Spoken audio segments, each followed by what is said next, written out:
मुख में जिसके लिए पूरी जिंदगी निकाल दी, भाई बंधु कुटुंब कबीला नाते रिश्ते सब जिसके साथ में विवाद कर कर कर निकाल दिया, वही धन किसी काम नहीं आया और आखिरी में पड़ा ही रहे, किसी काम का। इसीलिए शायद शास्त्र कहते हैं प्रथम सुख निरोगी काया, द्वितीय सुख घर में माया।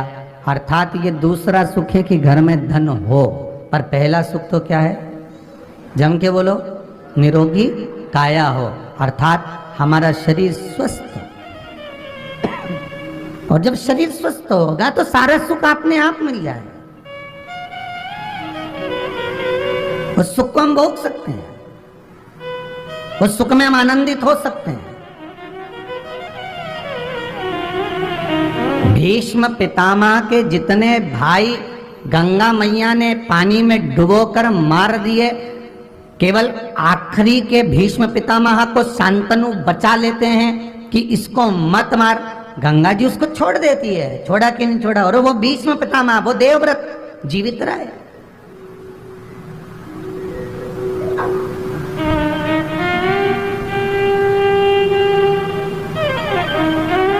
पूछा एक बार गुरु द्रोणाचार्य से भीष्म पितामह ने, एक बात मुझे जरूर बताइए गुरुदेव, कि आखिर कारण क्या था जो मैं आज भी बुजुर्ग होने के बाद पूरे हस्तिनापुर का सबसे सबसे वृद्ध सबसे बुजुर्ग व्यक्ति हूं और इतना रोता हूं, पर करूं क्या, अपने भाग्य को कोसता हूं।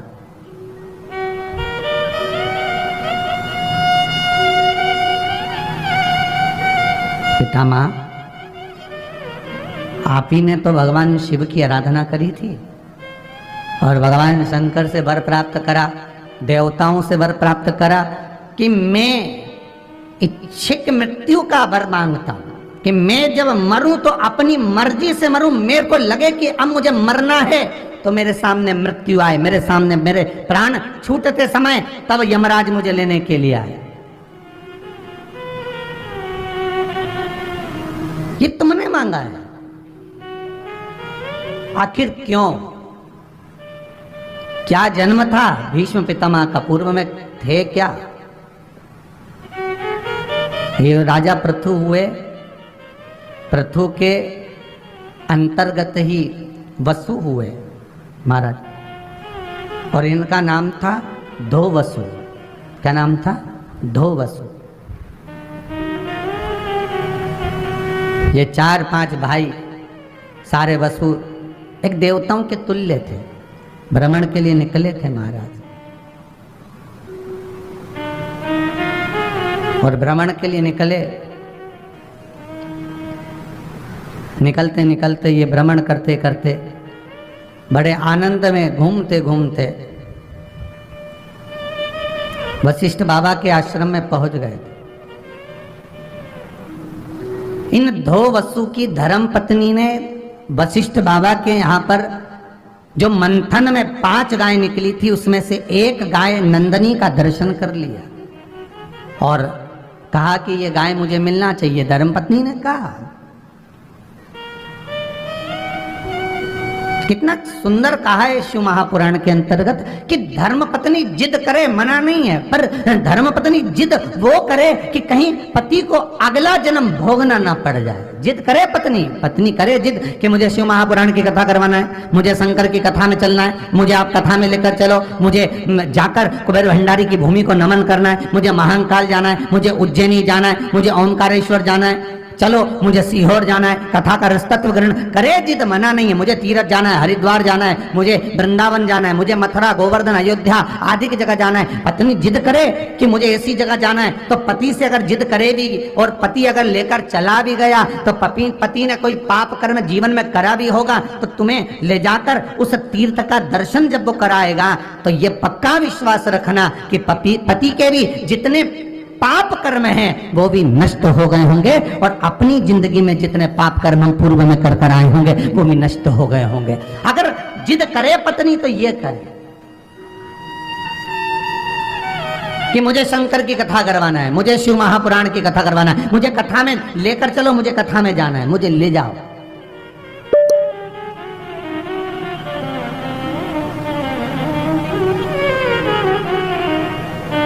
तो समझ लो, पत्नी जिद करे,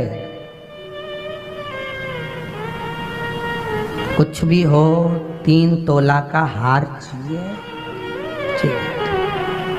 अब पति बोले दे कभी यार लॉकडाउन के अंतर्गत देख इतना व्यापार अच्छा चला नहीं है, और इतना व्यापार अगर अच्छा चलता तो मेरे को तेरे को देना में क्या दे, तुमने तो कहा था करवा चौथ पे दिलाओगे, मुझे कोई मतलब नहीं, तुम 3 तोला का हार दो तो दो। ठीक, फिर कर्जा होगा, ये होगा, और कर्जा में डूब गया बेचारा, पैसा भी लाया, सोना इतना महंगा लाया, हार दिलाया, कर्जे पे कर्जा चढ़ते गया चढ़ते गया चढ़ते गया, यहाँ से लाया वहाँ से लाया वहाँ, कमाने के लिए अब पैसा तो चुकाना है तो कमाना भी पड़ेगा, और कमाना पड़ेगा तो पैसा कमाने के लिए 1 रुपये की चीज़ 10-10 रुपये तक महंगी भी बेचना पड़ेगी। मतलब भले अभी तक बेचता था, थोड़ा बहुत ऊपर बेचता था, पर अब और ज़्यादा बेचने लगा, तो दुकान भी ठप हो गई कि इतना महंगा सामान दे, इसकी दुकान पर तो अंदर जाना ही मत, तो वो भी चली गई। तो कितना करा उसने।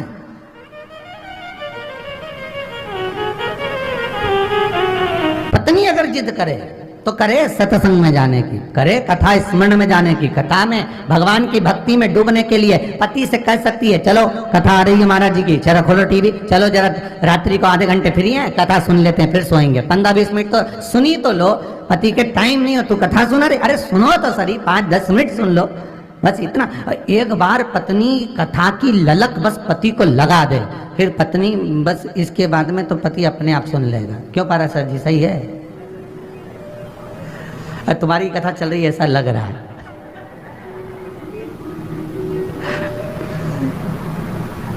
कभी तो भाभी ने बोला होगा ना पाराशर जी है कि कथा थोड़ी तो सुनी लो, और मुझे तो ऐसा लगता है कि भाभी ही लेकर आए होंगे कि कथा करवाना है, चलना पड़ेगा, चलो।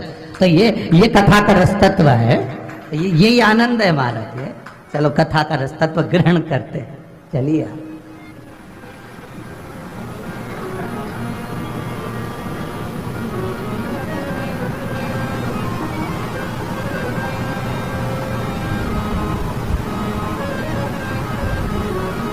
तो कहे ना, बलम मोहे ले चल रे तू विश्वनाथ सरकार, बलम मोहे ले चल रे,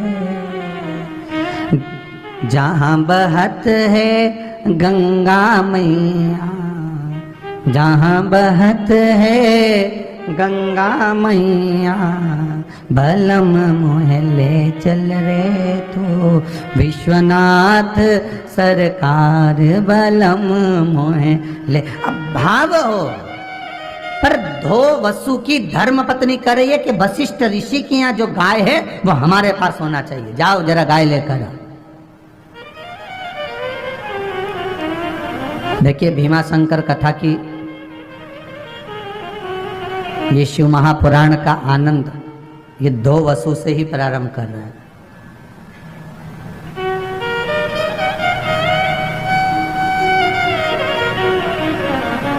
कर्म अच्छा करिए, भगवान को मिलन हो, इसलिए आपको कहा था सजन रे झूठ मत बोलो, प्रभु के पास जाना है, न हाथी है न घोड़ा है, वहां पैदल ही जाना। शंकर के साथ कैलाश जाओगे प्राण छूटते समय तो शंकर पैदल चलेंगे, तुम्हें नंदी पर बिठाएंगे। नरसिंह जी का चरित्र याद करना। और जब यमराज बंदी बनाकर लेकर जाएगा तो यमराज पाड़े पे बैठा रहेगा, तुम पूंछ से बंधे हुए जाओगे पैदल, और बोल भी नहीं पाओगे क्योंकि मुड़ के देखता भी नहीं है, वो तो सीधा ही चलता है। और जब जब मुड़ता है तो ठोकता अलग है, इसीलिए कोई बोलता ही नहीं है कि साहब पीछे पलट के देखो हमें कितना कष्ट हो रहा है। यमराज जब बंदी बना के ले जाता तो एकदम मुदगल उदगल लेके पहाड़े पे बैठ के बढ़िया मोजा जूता सब पहन के जो चले यमराज। देखा यमराज को बढ़िया है, खूब जोरदार बेहतरीन ब्लैक ब्यूटी, बेहतरीन काजल माजल लगा के, और शानदार तरीके से फिर चला। और शास्त्र के गरुड़ पुराण कहती है जब जीवात्मा पीछे से चिल्लाती है, उसको जब कष्ट होता है, भूख लगती है, चिल्लाती है, अरे यमराज अरे कुछ तो दे दे, दया तो कर दे, अरे ओ थोड़ी बहुत तो दया कर दे। जैसे तुम लोग हम मंदिर के दरवाजे पर कहीं कहीं भीड़ रहती है ना, तो तुम पुलिस वालों से नहीं कहती, जो लगे रहते कार्यकर्ता, तेरे पाँव पड़ो, थोड़ा सा दर्शन करा दे, तेरे हाथ जोड़ो, अरे नरक जाएगा दर्शन कराने में, तेरे का जा रही है। तो तुम सोचो कि बेचारे को बद्दुआ लग रही होगी, तो ऐसे ना जाने कितने आते।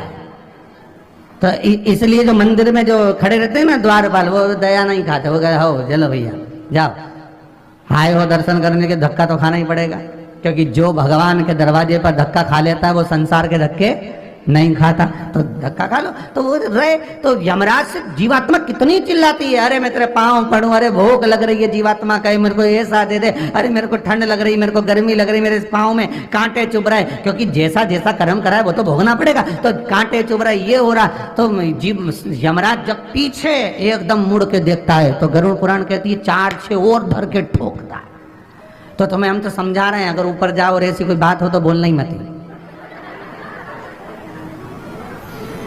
देखो, गुरु बिन ज्ञान न उपजे, गुरु बिन भक्ति ना मिले, गुरु बिन संशय ना मिटे, गुरु बिन मुक्ति ना मिले। तो निवेदन है, ध्यान रखना कि अगर मान लो तुम चले और यमराज तुम्हें, वैसे तो तुम शंकर जी की कथा सुन रहे हो तो यमराज की हिम्मत ही नहीं, सोचो जरा है, अकाल मृत्यु वो मरे जो काम करे चंडाल का, काल उसका क्या बिगाड़े जो भक्त हो महाकाल का। तो तुम ये तो दूसरे के लिए है जो कथा नहीं सुने, उनके लिए उनको कह देना भैया हमने सुनी है कथा में कि यमराज जैसा पहाड़ा पे जाता है, जूता मोजा पहन के बढ़िया, और बढ़िया सब तैयार वैयार होके, और बाल भी उसके बड़े बड़े, दांत भयंकर, और आंखें भी बड़ी भयंकर, और गदा लेकर जब चलता है तो उसका पाड़ा भी नहीं मुड़ता ना वो मुड़ता, वो तो पीछे से जीवात्मा जब चिल्लाती है ना, तो पाड़े की पूंछ से बंधी रहती है और चिल्लाती है, खूब खूब चिल्लाती है, तब वो यमराज को पुकारती है, अरे दया कर दे, तब यमराज पीछे मुंडी करता और 2-4 दोच के फिर चल देता। तो कोई अगर तुमसे कहे तो उसको समझा देना कि देखो भैया सीधी सीधी बात है, इसलिए शंकर की कथा सुन लोगे तो शंकर भगवान पैदल चलेंगे, तुम नंदी पर बैठ कर चलोगे, और अगर कथा नहीं सुनी, भगवत भजन नहीं किया, ये मनुष्य देह प्राप्त करने के बाद नाम नहीं लिया, संकीर्तन नहीं करा, स्मरण नहीं करा, ये मानव देह प्राप्त करने के बाद केवल कर्म में डूबे रहे, तो फिर गए, फिर तो तेरा क्या होगा रे कालिया। बस याद कर लीजिए, अंतिम बिंदु है फिर बस।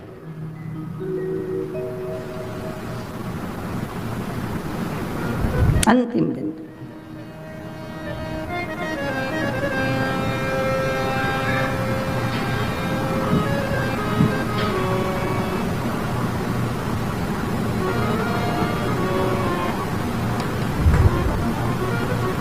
इसलिए इस चित्त वृत्ति को,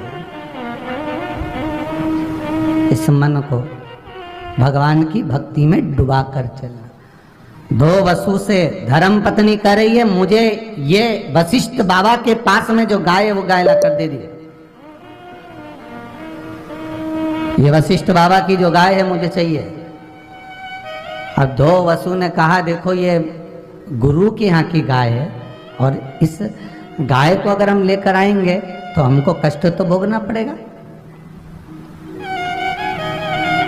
धर्म पत्नी कह रही है, मैंने आपसे जिंदगी में कुछ नहीं मांगा, पर यह गाय एक ऐसी है जो अपने आप दूध झड़ा देती है, जो मांगो वो दे देती है, ये गाय ऐसी है।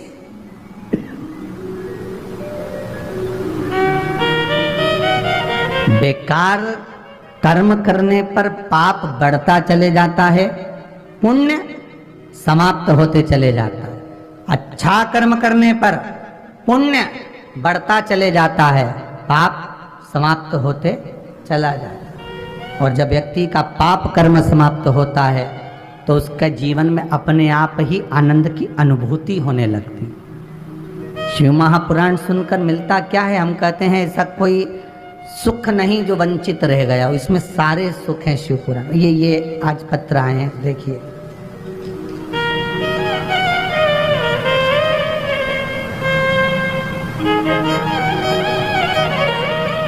के दिन का चंदन जो आपने बेलपत्री के जड़ को घिसा है, फिर कहूंगा इस बात को विशेष बार बार कह रहा हूं कि हरे पेड़ को मत काट लेना, हरे पेड़ को नहीं। जो पेड़ पूरी तरह से सूख गया, ना पत्ती ना फल, उसको बजा कर देख लो कि ये पेड़ पूरा सूख चुका है, तब उस पेड़ की जड़ जो जिसको लोग काट कर ले जाने वाले हैं, बाहर फेंकने वाले हैं, उसकी जड़।